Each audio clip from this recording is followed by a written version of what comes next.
Jerome Powell should resign? I think he's doing a bad job, but he's going to be out pretty soon anyway. In eight months, he'll be out. But I call him too late. He's too late all the time. He should have lowered interest rates many times. Europe lowered their rate 10 times. We lowered ours none. And it's causing a problem for people who want to buy a home. Look, our economy is so strong now, we're blowing through everything. We're setting records. You know that, you see that. And whether it's the Philippines or anything else, we're setting records at levels that nobody's ever seen before. But you know what?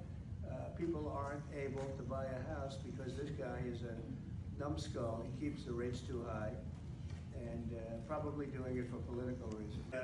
Big announcement, AstraZeneca, the big drug company, is going to spend $50 billion, just announced $50 billion in the United States in order to build various places all over the country, big manufacturing plants, pharmaceutical plants all over the country, so that's an honor.